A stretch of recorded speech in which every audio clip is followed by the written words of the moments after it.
Throughout the entirety of Black Ops 6 Zombies, going all the way back to Liberty Falls and now culminating in Reckoning, there's been a character sitting and lurking in the background this whole time that I believe going into Black Ops 7 will potentially be the main villain of that game. But the question is, who exactly even is it? Well, to understand this, you have to understand who I'm even talking about. And who I'm talking about is a character that was introduced in Liberty Falls.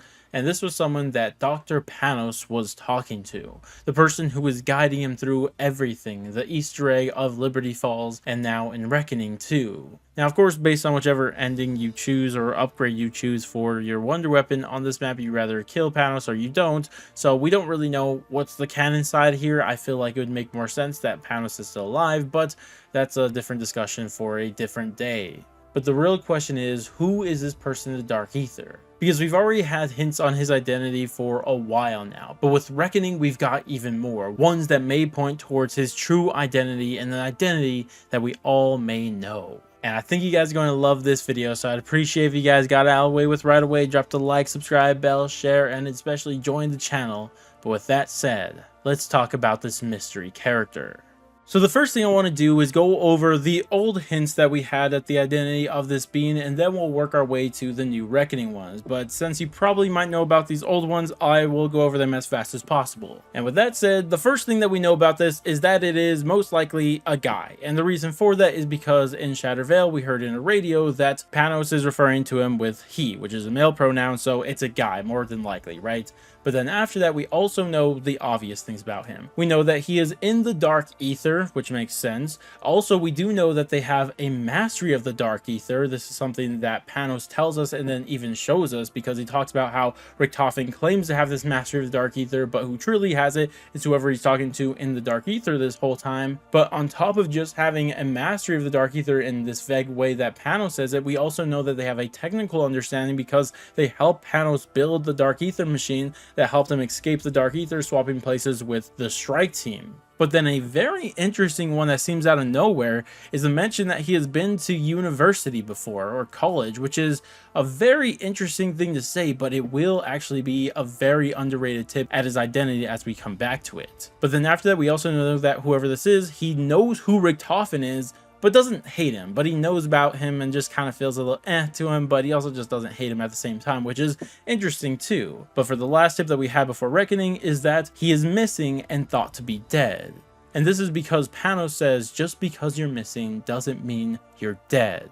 Now, of course, this brings us to Reckoning and our new hints as his identity. And the first one I want to show you is this quote from Panos. You said the Forsaken was a puffed-up imposter. Fitting that his prison looks like a tin beach ball. Here he calls the Forsaken an imposter and kind of overrating himself practically, saying he's more powerful than he actually is.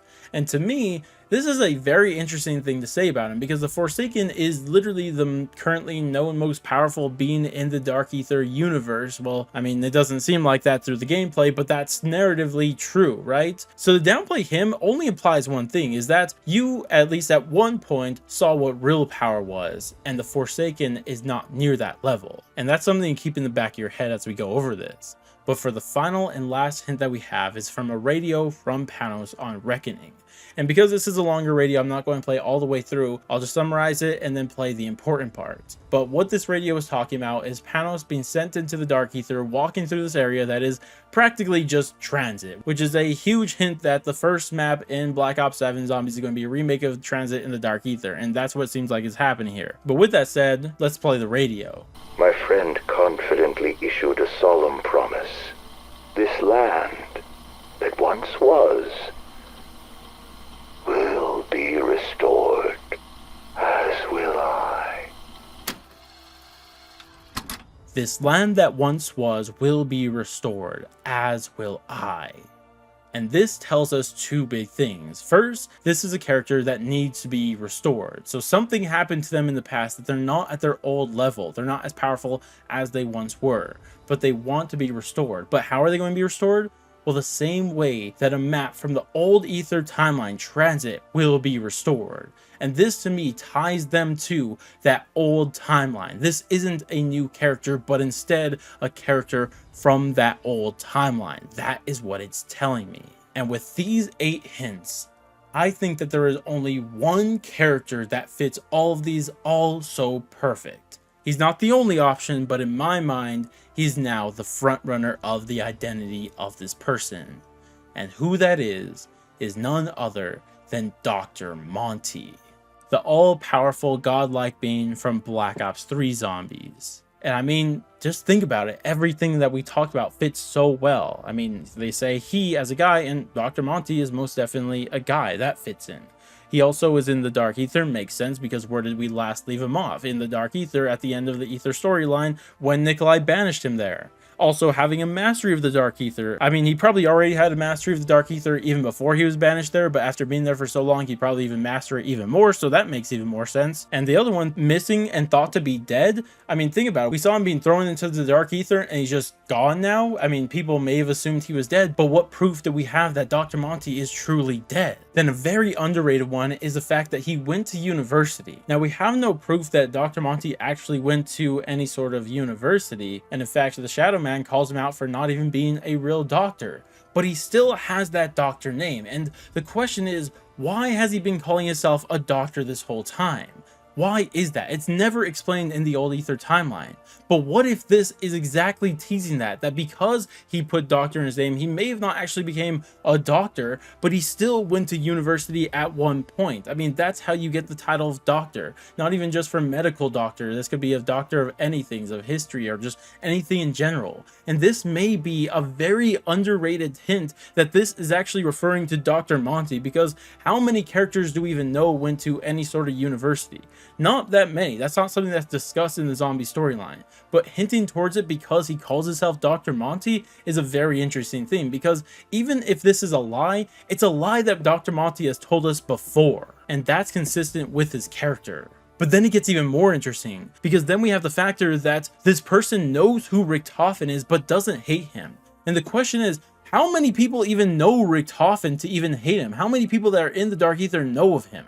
Like, very, very few, if anybody at all. Like, I can't think of anybody else. But you know who would at least know a version of Richtofen?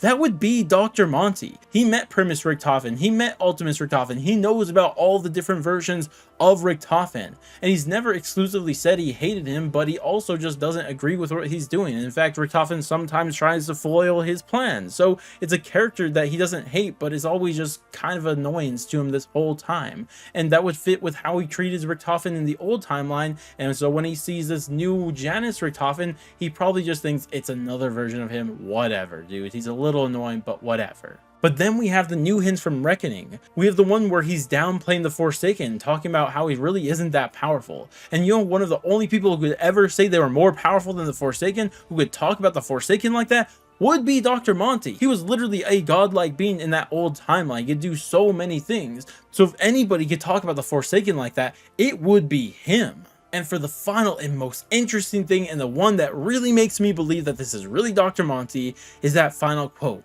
"The land that once was will be restored, as will I." Tying this person, whoever it is, to the old timeline, but someone that needs to be restored. And who does that fit so well? Dr. Monty. I mean, we don't know how he would have got destroyed, that he needs to be restored, but he ties himself to that old land, and he needs that old land to rise back again, the old Ether timeline. And if it rises again, then he himself will come back with it. And he is pretty much the architect of that old timeline. So it would make sense that if that old timeline rose again, that he would come back with it. And to me, all of this screams Dr. Monty. This is the one who's been talking to Dr. Panos this whole time and wants to be returning, and potentially will play a huge role in Black Ops 7 Zombies. And if you're still not sold on this being Dr. Monty, let me give you one last thing. Now, if you guys remember all the way back to Firebase C, when we freed Samantha from the Dark Ether for the first time, she was wearing a red scarf. And at the time, people said, hey, is that Dr. Monty's scarf? Well, maybe, but we didn't have any confirmation. But you know, once we got Reckoning, what we got a confirmation of? Well, in one of these documents, we have this exact same scarf that Samantha was wearing. And here it talks about it having an insignia of the letter M on it, saying that this doesn't stand for Maxis though. But you know who signed everything with just the letter M in all their ciphers that they ever put in Black Ops 3? That was Dr. Monty. That's what he did. Before it was revealed who he truly was, that's how they teased him, with the letter M. That's exactly what Treyarch did. And now it makes more sense than ever, because not only is it his M that he uses to mark everything, but on top of that, it's on his red scarf, directly tying him back into everything. And if you're going to tease him like that, I personally think that there's a reason that they're teasing him and not any other characters. And because of all of that, this is why I am under the belief that who Panos has been talking to this whole time is none other than Dr. Monty himself. But that's just my thoughts on it. I could be wrong here. I know there's a lot of other theories on who it could be. I mean, people are still holding out that it's Samantha Maxis, and she ties in for a lot of these, but she's not a guy, so that's kind of weird. And then there's underrated ones like Sparagmos that's just been floating around in the background for a while. We know something about him, so potentially it could be him.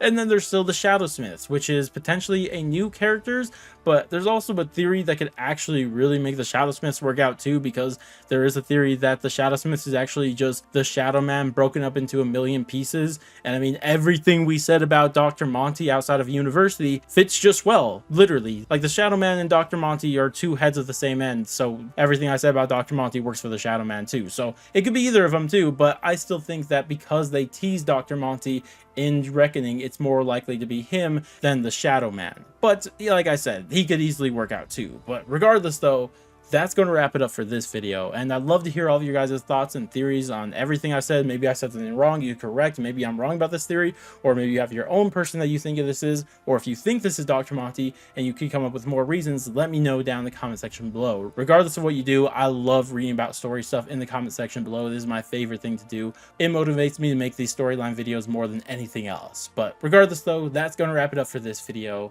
and thank you all so much for watching, but I'm going to go, and I'll catch you guys in the next one.